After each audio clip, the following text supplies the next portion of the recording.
Hello po sa inyong lahat mga ka-crypto. Ako po si Pinoy Crypto Trader at sa video na ito ay atin pong pag-usapan ang tungkol sa balitang ito kay Bitcoin, kung saan ang sabi po rito ay Tesla retains its 9,720 Bitcoin, no buys or sells for 6 quarters. Kaya ayan, ang kumpanya po ni Ginoong Elon Musk, itong si Tesla. Yan, yung kanilang mga produkto ay yung mga high-tech po na mga sasakyan. Kaya yan, yung meron po silang holdings or investment dito kay Bitcoin na nasa 9,720. Yan, na amount ng Bitcoin yung kanilang hawak. At wala daw po silang buying or selling, ayan, for 6 quarters. Kaya ayan, nananatiling ganyan po yung kanilang amount na hawak ng Bitcoin kasi hindi po sila nagbenta or bumili. Kaya ayan, bago po tayo magpatuloy ay nais ko lamang po munang bigyang linaw ang aking disclaimer kung saan ang nilalaman po ng video na ito ay hindi po ito isang financial advice. For education and information purposes lamang po ang layunin nito. Maliban po dito ay nais ko na rin pong magbigay babala na wala pong kahit anumang group chat ang Pinoy Crypto Trader.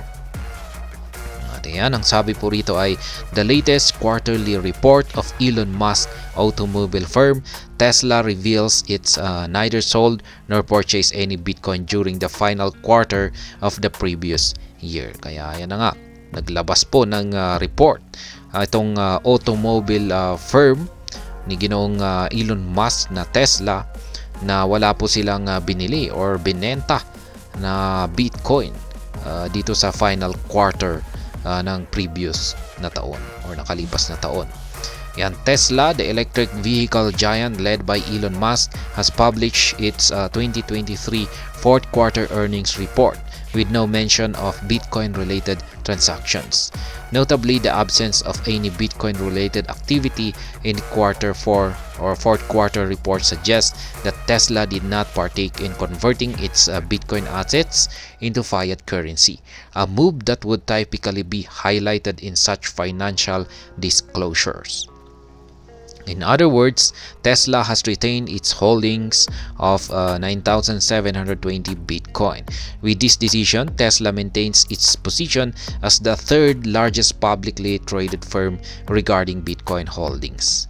Kaya yan, dahil sa holdings po ng Tesla na 9,720 na Bitcoin, ay sila daw po yung nananatiling nasa ikatatlong posisyon bilang third largest publicly traded firm na may hawak ng Bitcoin.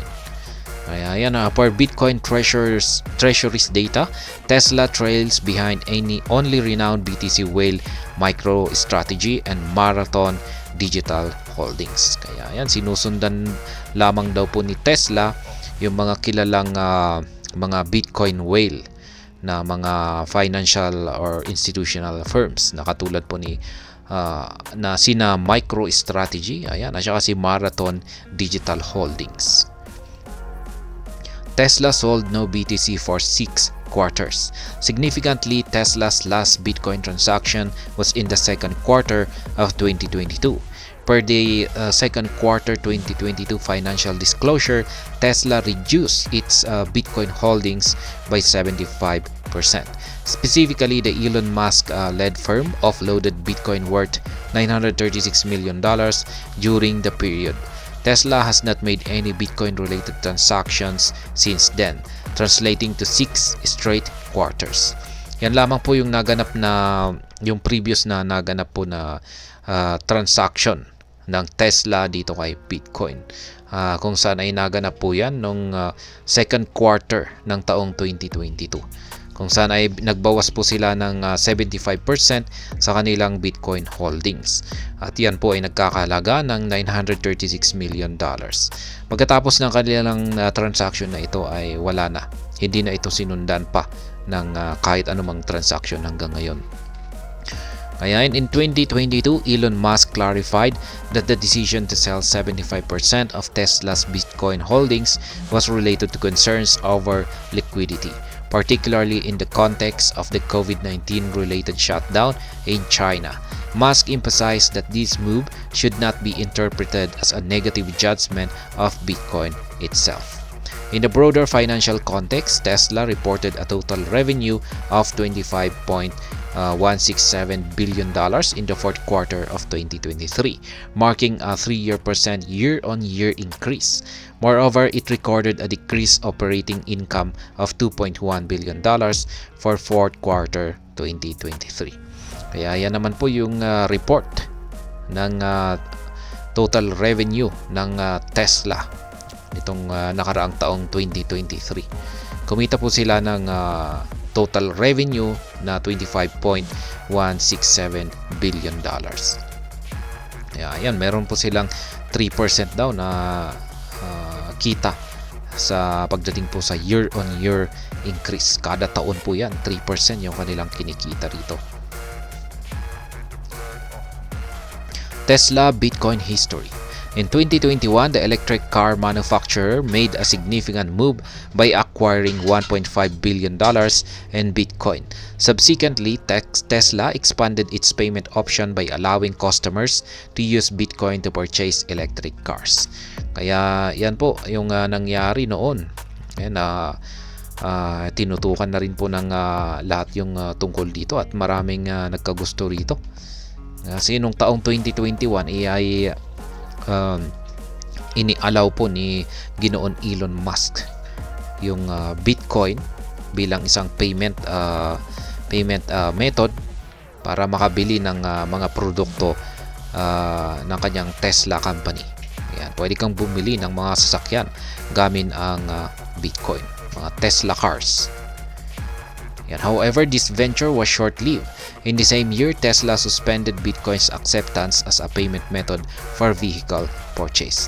It attributed to the decision to the environmental concerns. In particular, Tesla expressed worries about the substantial carbon footprint of Bitcoin mining and transactions.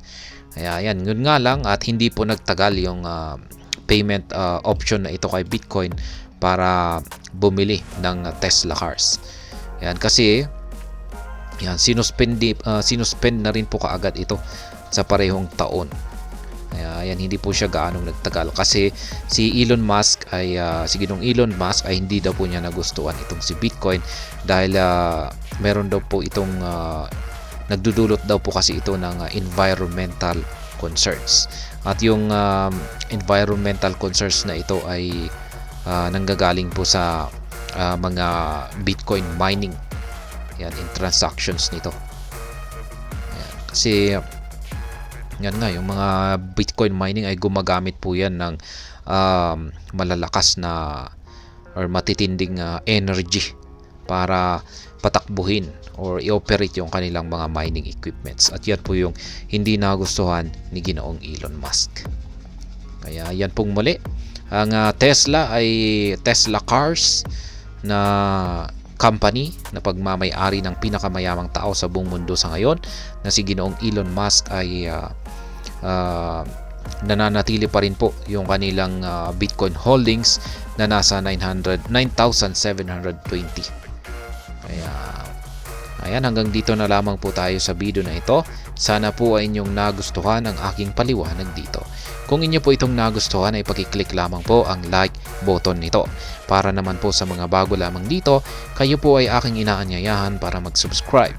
Pakiclick na rin po ang bell icon nito dahil ito po ang siyang magsisilbing notification nito sa mga bago kong videos na akin pong ina-upload sa aking YouTube channel na ito. Marami pong salamat sa panonood, ingat po tayo lagi at God bless po sa ating lahat.